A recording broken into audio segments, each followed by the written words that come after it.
My name is Gregory Disney Leugers. I went to Air Force Institute of Technology and Defense Acquisition University, where I studied IT and project management. From that, pretty much I started Linux development for secure systems, and that's where Mantra comes to play. Is I developed Mantra pretty much to ensure that any user could have a secure virtualized platform to test and be able to pretty much, at the end of their test case, shut it down, flush it. If they have to redeploy an OVF, they can redeploy an OVF, or you could restart your session pretty much exactly. That was the art of sandboxing through LXC. So pretty much about me a little bit more is I am a platform security engineer at HITRUST. HITRUST builds cloud security and compliance testing, pretty much appliance. And what I do is I use Mantra to break it. I go in and I punch it in the face every day. That is my job. So what I have to do is pretty much figure out what a black hat would do to this system. And that is, in theory, seems like it would be more difficult than it is, but in reality, being a black hat is, I want credentials, I want to be able to take over everything. That's all a black hat really wants, is the data from that. So what we do is we pretty much guarantee the security of different appliances inside your vCloud, so I have to make sure that through those they cannot attack our appliance. So what is Mantra OS? Mantra OS is a virtualized attack platform designed around the Mantra Security Toolkit and the OWASP WTE repository. The Security Toolkit was developed by Git Mantra, which is Abai, and OWASP WTE repository is Matt Tereso's. And in the combination of those two, we pretty much created an independent OS. Mantra OS was developed for SCAP testing and professional pen testing environment, and it's been really optimized over the last year and a half for pretty much virtual environments. It went from pretty much a distribution to a virtual appliance in over a year for the usage of anybody that wants to, because also on our user base, 75% of Mantra instances are virtualized. So it seemed to me as the best route to go was to virtualize it even further to guarantee integration between desktops and the VMware ecosystem. It is available in ISO and OVF, which is ASNI standard, so it fits compliance in that sense.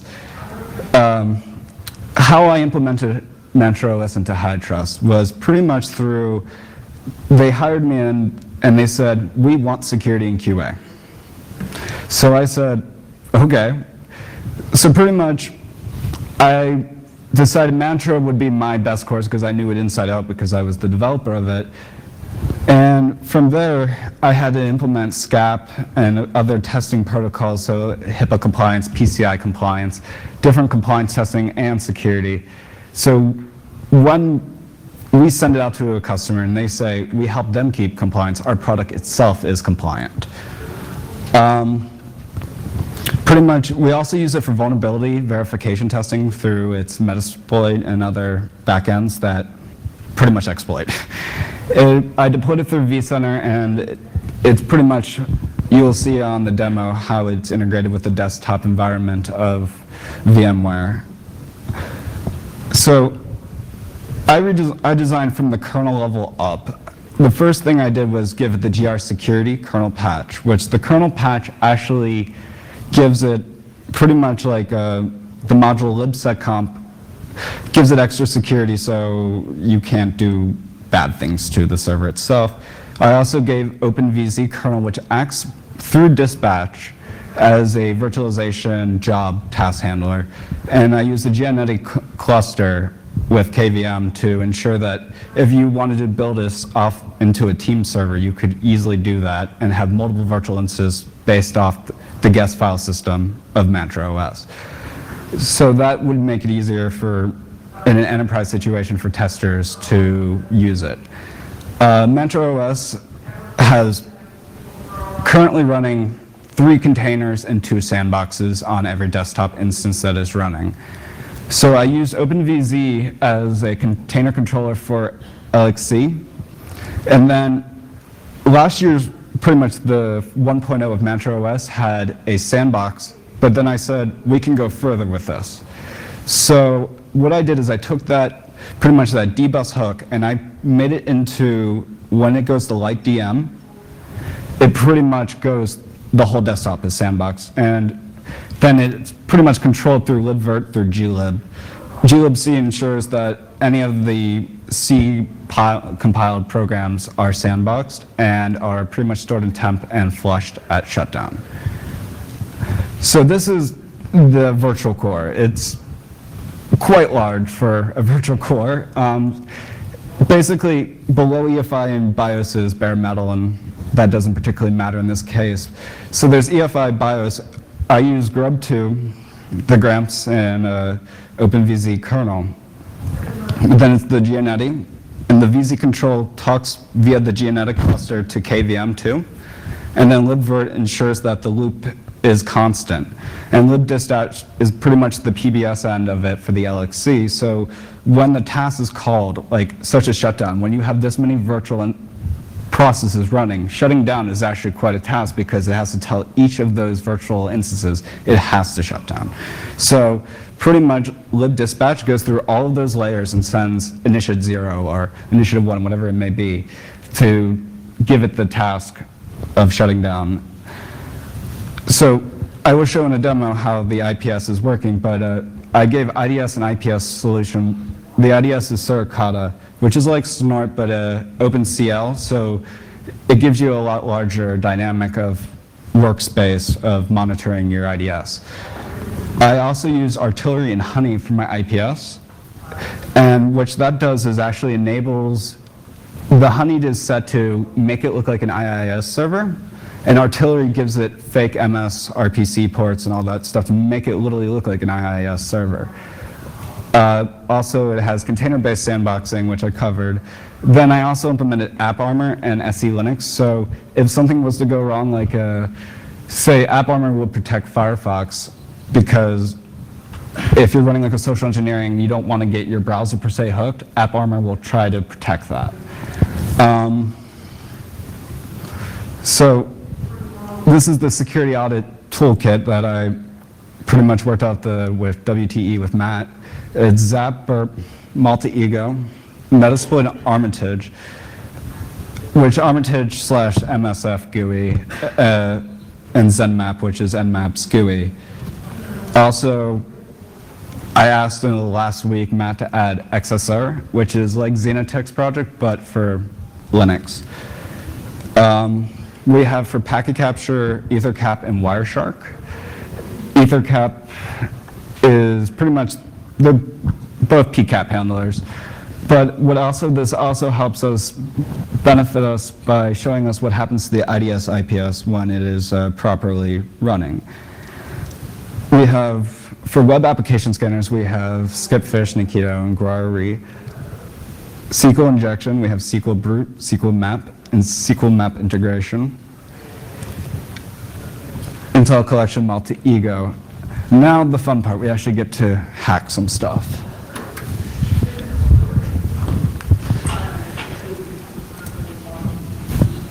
As you can see on this one that I already set up a scan, this is a website hosted by Tumblr, so you might not want to use Tumblr after seeing this, but it has cross-site scripting, a massive amount of possible SQL injectable points. After testing it, I can tell you straight out it uses Oracle database, even though it's showing Postgres and Hypersonic. And pretty much with the SQL injection and the cross-site scripting, this site is one of the more vulnerable ones I could find, so I thought it was ideal for demoing.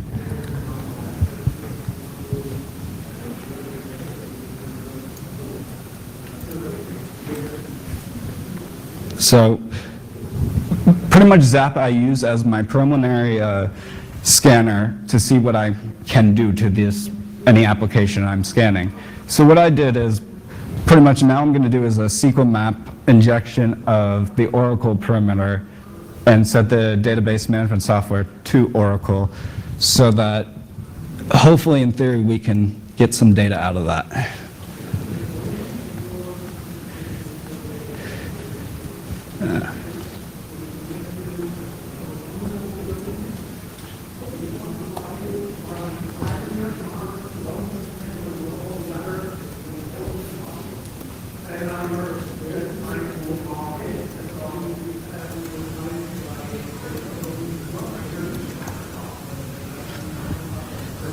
So pretty much this is telling it I'm using the database, I have to add a D to that, but database to Oracle and tamper, I'm going to use the tamper between to ensure that I can get in.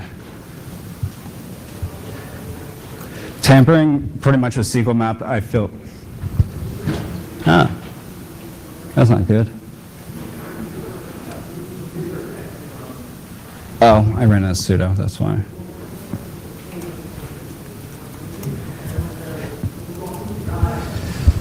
Okay, so pretty much it's going to try to inject into this photo. Why this photo is particularly vulnerable is they are all reflective values inside their database. So when I inject the photo itself, I'm actually doing reflective injection into their Oracle database.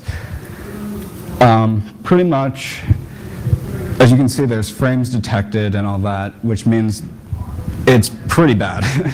When it injects in, that will be, we'll be able to get keys and a couple other things, but I don't think it's going to work right now. There is Nikito.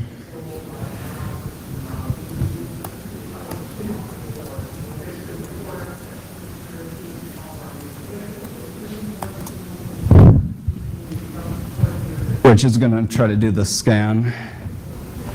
And as you can see, it's already finding fun little Tumblr stuff inside the contents.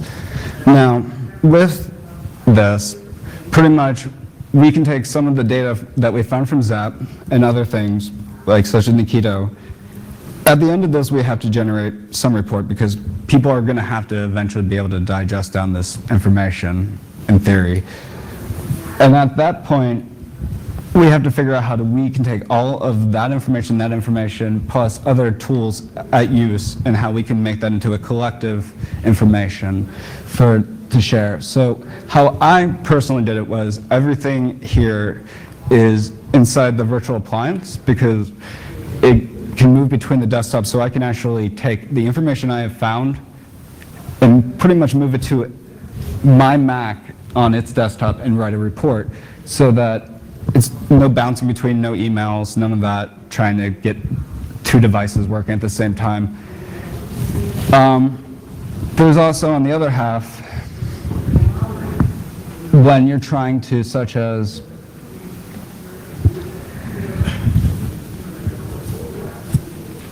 see what's going on.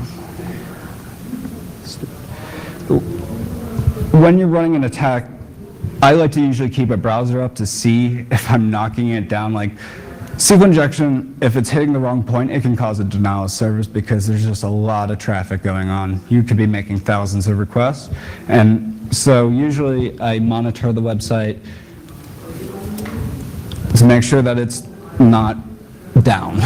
Because if it's down, anything I collect out of it, it's going to be pretty much lost because it's going to be bad. If it equals injects and it's down, it's going to give me bad data. Simple as that. So I always ensure that. Some other things that users should be aware of is pretty much,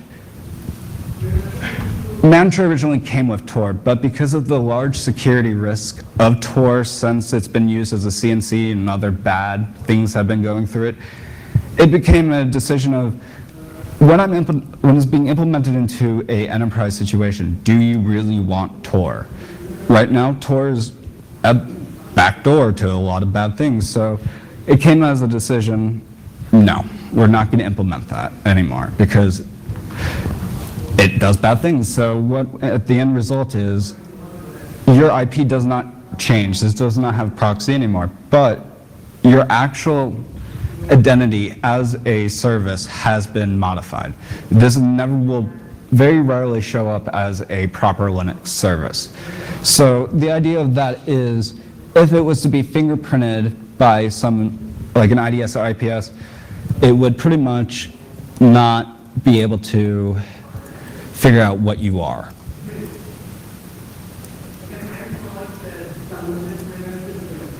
So this is what it looks like before it actually has the IPS running.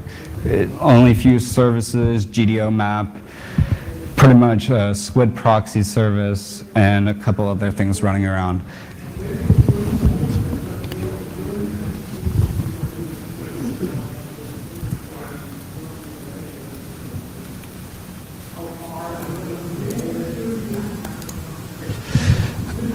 And now we will rerun that last scan. Yes.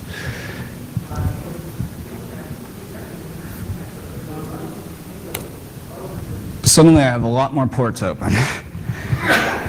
There is no way after artillery is running that you could positively fingerprint this service.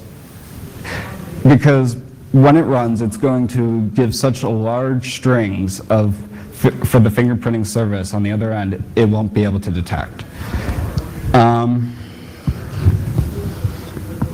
Past that, Suricata's, as you can see on the other end, pretty much it's resetting the connections every time the Nmap server is running through. So when we attacking, pretty much fingerprinting it by a port scan, it can't actually do that. And also I added port scan attack defender. So if there's an active port scan, eventually, if you keep on running it over and over and over and over again on it, it becomes not available. The host is down to that user. They cannot see it. So the theory is, if you were able to breach into a network and they were trying to figure out what you are doing while you're running this, they would never be able to per se figure out who you are, where you are, your geo IP location, because even if, well, I guess they would be able to find your geo IP, but everything else, they pretty much would be looking for a Windows box, an IIS server, which is not the case at all. And the idea is try to be a chameleon. It's your only way to pretty much send out flares and try to protect yourself when you breach a network, because there's one thing they want to do is kick you off the network when you're not supposed to be there. And as you can see, this is now injectable by 20 columns, and pretty much it has order by technique. So the database is very vulnerable to SQL injection, as you can see. SQL map is great for enterprise solutions because it automates it out to a point that if you have a SQLite database that's called session.sqlite, you succeeded in the test, and if you do not, you failed. It's pretty simplistic, and then you can see what data you actually exfiltrated. Let's see. There's also other tools included, such as Burp, Armitage, and all of that. But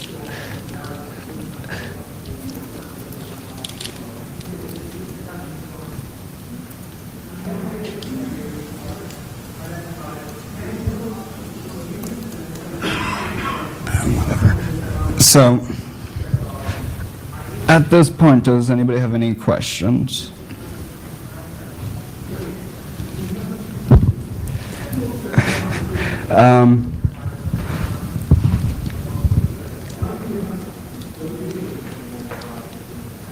So let's talk cross-site scripting then.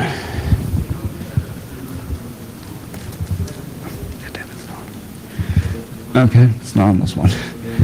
I'm pretty much out of things to say. So this is Mantra. For the CTF and bug bounty, I highly recommend this tool set. I've used it for bug bounties multiple times. I've been able to breach Google, Twitter once, and pretty much everything you need to do bug bounties and everything else that you would want to do, you could do with this operating system and be completely virtualized, sandbox, and secure while you're running these attacks. And that's the whole idea of Mantra, is to sum up as a tool that is virtualized for attacking. And then collecting that data and being able to disseminate it down. Because majority, unless you're going for Black Hat, which by all means should just use Backtrack, it pretty much means use this for your information that you need to give to pretty much your higher ups. Be like, so I breached our site, this is how I did it. And that's what I use Mantra for. I think that's about all I have. So any questions? I'm pretty much out of things to say, so. How is it different from Backtrack? Pretty much the browser itself is integrated as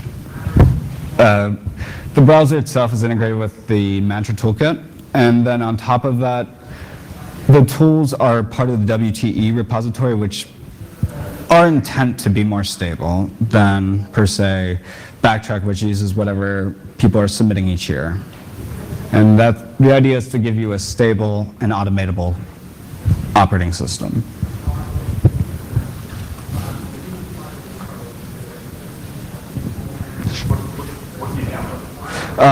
OWASP.org, Mantra OS.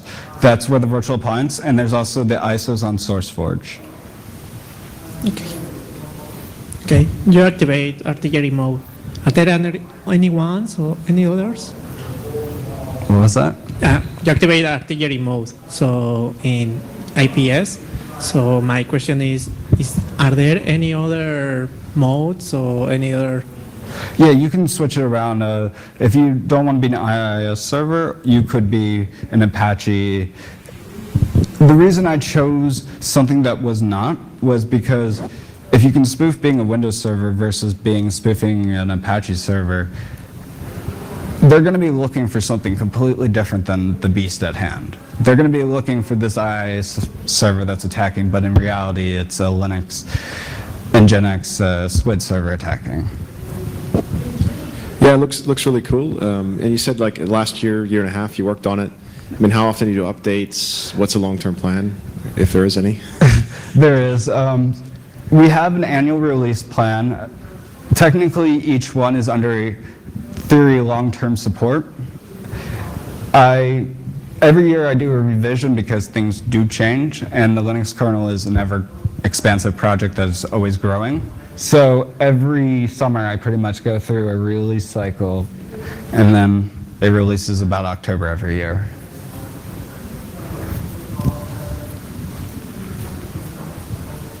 Any more questions? Thank you.